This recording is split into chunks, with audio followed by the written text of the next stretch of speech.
तो दोस्तों आज तारीख हो गई है 12 मई 2023 की, साथ ही में दिन है शुक्रवार का, वहीं हिंदी तारीख है कृष्णा सप्तमी और महीना चल रहा है ज्येष्ठ का। तो आइए बिना देर किए फटाफट से जानते हैं आज की ताजा खबरें और मुख्य समाचार। तो देखिए आज के मुख्य समाचार की पहली बड़ी खबर, अब टीटी के भरोसे नहीं रहेंगे वेटिंग टिकट वाले रेल यात्री। चार्ट बनने के बाद मोबाइल पर मिलेगी खाली बर्थ की जानकारी। जी हाँ, ट्रेन में वेटिंग लिस्ट के यात्री जल्दी चार्ट बनने के बाद आसानी से ये पता कर सकेंगे कि किस कैटेगरी की बोगी में कितनी सीटें खाली हैं। खाली सीटों की सूची यात्रियों को मोबाइल पर देने के लिए IRCTC की साइट में नया फीचर जोड़ने की प्रोसेस शुरू हो रही है। रेलवे के एक अधिकारी के मुताबिक आने वाले 3 महीने में ये सिस्टम शुरू हो सकता है। इस नई सुविधा के आने के बाद जो यात्री IRCTC के जरिए टिकट बुक कराते हैं, उन्हें टिकट बुक करते समय ही गेट ट्रेन चार्ट के ऑप्शन को चुनने का मौका मिलेगा। इसके बाद IRCTC के मैसेज से प्राप्त लिंक को खोलने के बाद यात्रियों को पता चल सकेगा कि वो जिस ट्रेन में यात्रा कर रहे हैं उसमें किस कैटेगरी में कितनी सीटें खाली हैं। लिंक पर जो यात्री पहले क्लिक करेंगे उनको उपलब्धता के आधार पर सीट मिलेगी। सूत्रों का कहना है अगर इस सुविधा के लिए कोई शुल्क लिया जाता है, कोई चार्ज लिया जाता है तो वो 5 या 10 रुपए से ज्यादा नहीं होगा। देखिए अगली खबर, 10 पार्ट्स में महाभारत फिल्म बनाना चाहते हैं राजामौली। बोले मेरी फिल्म ऐसी होगी जैसी ना तो आपने कभी देखी होगी और ना ही सुनी होगी। जी हाँ, हाल ही में डायरेक्टर SS राजामौली ने एक इवेंट के दौरान बताया है कि अगर वो कभी महाभारत पर फिल्म बनाते हैं तो वो फिल्म कैसी होगी। राजामौली ने अपनी बहन के पति डॉक्टर AV गुरुवा रेड्डी से बात करते हुए बताया है कि अगर वो कभी महाभारत पर फिल्म बनाने पर आएंगे तो वो 10 अलग अलग पार्ट में पूरी महाभारत को फिल्माना चाहेंगे। वैसे दोस्तों आप नहीं जानते हैं तो आपको बता दें, डायरेक्टर राजामौली इससे पहले कई शानदार फिल्में दे चुके हैं, जैसे कि बाहुबली 1, बाहुबली 2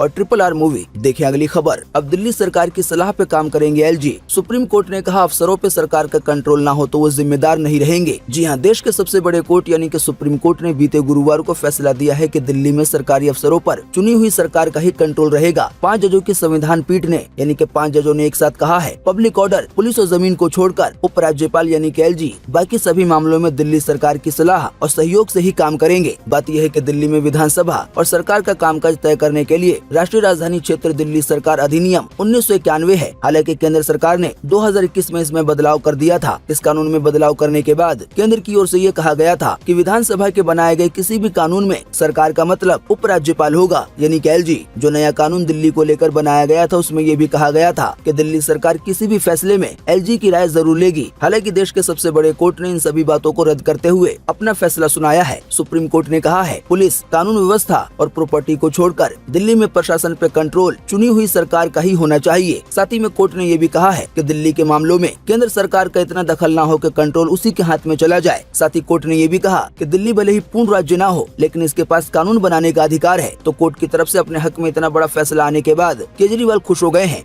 इससे जुड़ी ये खबर आई है, देखिए अपनी स्क्रीन पर। दिल्ली के मुख्यमंत्री केजरीवाल बोले अब दिल्ली में करेंगे बड़ा बदलाव। ऐसे जो अफसर हैं जिन्होंने जनता का काम रोका है अब उन्हें कर्मों का फल भुगतना होगा। जी हाँ, दिल्ली के मुख्यमंत्री अरविंद केजरीवाल ने बीते गुरुवार को सुप्रीम कोर्ट के फैसले के बाद प्रेस कॉन्फ्रेंस की। केजरीवाल करीब 15 मिनट मीडिया के सामने बोलते रहे। उन्होंने प्रधानमंत्री को राज्यों का पिता बताया। साथ ही कहा कि LG से निवेदन करेंगे कि वो हमारे काम में टांग न अड़ाएं। साथ ही केजरीवाल ने यह भी ऐलान किया है कि अब नाकाबिल और भ्रष्टाचारी अफसरों को हटाएंगे और उनकी जगह ईमानदार अफसरों को ऊंचे पदों पर बैठाएंगे। जनता का काम रोकने वालों को कर्म का फल भुगतना होगा। देखिए अगली खबर, गिरफ्तारी के 2 दिन बाद इमरान खान को मिली रिहाई। पाकिस्तान के सुप्रीम कोर्ट ने कहा गिरफ्तारी थी गैर कानूनी। वहीं इमरान खान बोले मुझसे आतंकी जैसा सुलूक हुआ। जी हाँ, पाकिस्तान के पूर्व प्रधानमंत्री इमरान खान को गिरफ्तारी के 2 दिन के बाद ही सुप्रीम कोर्ट ने रिहा कर दिया है। पाकिस्तान के सुप्रीम कोर्ट ने अभी हाल ही में बीते गुरुवार को इमरान खान की गिरफ्तारी को गैर कानूनी बताते हुए नेशनल अकाउंटेबिलिटी ब्यूरो यानी कि NAB से कहा है कि इमरान खान को रिहा करें। साथ ही सुनवाई के दौरान कोर्ट ने ये भी कहा है कि सुप्रीम कोर्ट या हाई कोर्ट या किसी भी कोर्ट से किसी भी आरोपी को गिरफ्तार नहीं किया जा सकता। आप कोर्ट की तौहीन नहीं कर सकते। मीडिया रिपोर्ट्स के मुताबिक चीफ जस्टिस ने इमरान खान से कोर्ट में उनका हालचाल भी पूछा। इस पर इमरान खान ने कहा कि मुझे गिरफ्तार नहीं बल्कि अगवा किया गया था, कस्टडी में मारपीट की गई। इस पर वहाँ के जज साहब ने कहा कि हम आपको रिहा करने का हुक्म दे रहे हैं, लेकिन आपकी गिरफ्तारी के बाद मुल्क में जो हिंसा हुई है आपको उसकी निंदा करनी होगी। साथ ही बताया गया रिहाई के बाद इमरान खान ने कहा मेरी गिरफ्तारी ऐसे की गई जैसे मैं कोई आतंकी हूँ। देखिए अगली खबर, जंतर मंतर पर बीते गुरुवार को रेसलर्स ने मनाया ब्लैक डे। विनेश फोगाट बोली बृजभूषण ने लोकसभा चुनाव में हमसे जबरदस्ती प्रचार करवाया। जी हाँ, भारतीय कुश्ती संघ यानी कि WFI के अध्यक्ष बृजभूषण सिंह की गिरफ्तारी की मांग को लेकर जंतर मंतर पे पहलवानों का बीते रोज 19वां दिन था। बीते गुरुवार को पहलवानों ने ब्लैक डे मनाया यानी कि काला दिन। सभी पहलवानों ने काली पट्टी बांधी। दोपहर 2 बजे तक काली पट्टी पहनकर प्रदर्शन किया। इसी बीच पहलवान विनेश फोगाट ने खुलासा किया है कि जब बृजभूषण का बेटा विधायक पद पर इलेक्शन लड़ रहा था तो जबरदस्ती लखनऊ कैंप से खिलाड़ियों को ले जाया गया। बेटे के विधानसभा क्षेत्र में कैंपेन करवाया गया, घर घर वोट मंगवाई की गई। आसान शब्दों में कहें तो बृजभूषण पे यह भी आरोप लगाया गया है कि उन्होंने लोकसभा चुनाव के दौरान कई पहलवानों से जबरदस्ती प्रचार करवाया है।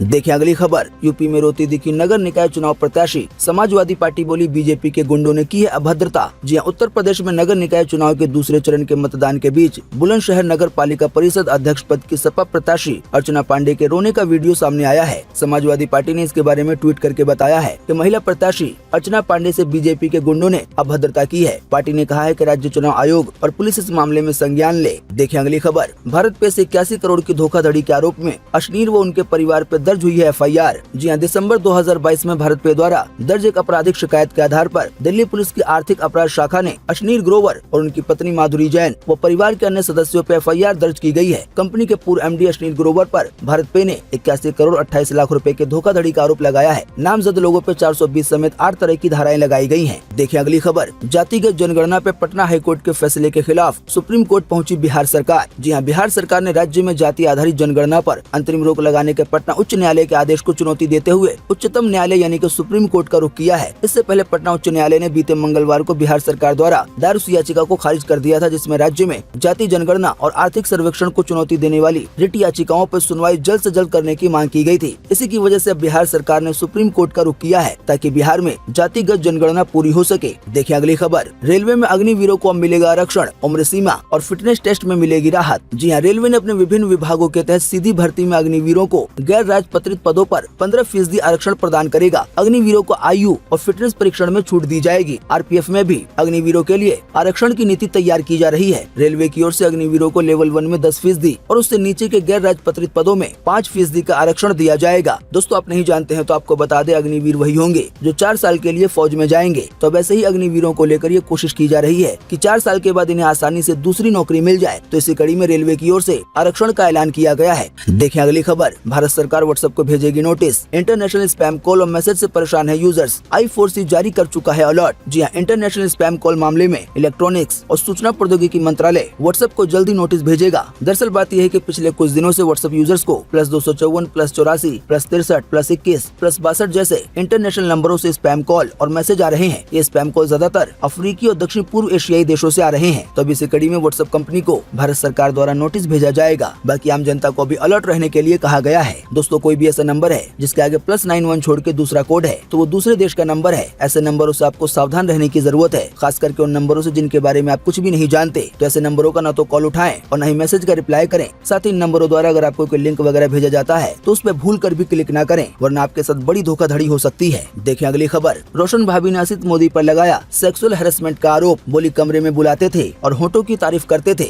इसी की वजह से मैंने छोड़ दिया तारक मेहता का उल्टा चश्मा शो। जी हां, टीवी शो तारक मेहता का उल्टा चश्मा एक्ट्रेस जेनिफर मिस्त्री ने शो के प्रोड्यूसर असित मोदी पर सेक्सुअल हैरेसमेंट का आरोप लगाया है। एक्ट्रेस ने बताया है कि सालों से उनके साथ सेट पे बुरा बर्ताव किया जा रहा है। असित मोदी उन्हें बार बार कमरे में बुलाते थे और आपत्तिजनक मैसेज भी भेजते थे। असित मोदी की हरकतों से परेशान होकर जेनिफर ने शो छोड़ दिया है और प्रोड्यूसर को लीगल नोटिस भेजा है। वैसे शायद आप जानते होंगे, जेनिफर यानी कि रोशन भाभी सोडी की पत्नी का रोल अदा करती थी। देखें अगली खबर, आज 12 मई 2023 के लिए जारी हुआ मौसम का पूर्वानुमान स्काईमेट द्वारा। जी हां, अगले 24 घंटों के दौरान यानी कि आज 12 मई को अंडमान और निकोबार द्वीप समूह में हल्की से मध्यम बारिश के साथ कुछ स्थानों पर भारी बारिश की संभावना है। इसके अलावा अगले 24 से 48 घंटों के दौरान अंडमान सागर और बंगाल की खाड़ी के मध्य भागों में समुद्र की स्थिति बहुत खराब रहने की संभावना है। मोका चक्रवाती तूफान की वजह से जो समुद्र की लहरें हैं वो काफी ऊंची ऊंची उठेंगी। वहीं बताया गया तूफान के दौरान जो हवा की रफ्तार है वो 90 किलोमीटर पर आवर हो सकती है। इसके अलावा भी आंध्र प्रदेश में, तमिलनाडु में और लक्षद्वीप में भी आज हल्की बारिश की संभावना है। इसके अलावा भी सौराष्ट्र में और कच्छ में, साथ ही में गंगे पश्चिम बंगाल में और बिहार के कुछ हिस्सों में आज लू चल सकती है। तो जिन जगहों पे लू चलने वाली है वहाँ के लोगों को सावधान रहना होगा, वरना लू लग जाने की वजह से भयंकर तरीके से तबीयत खराब हो सकती है।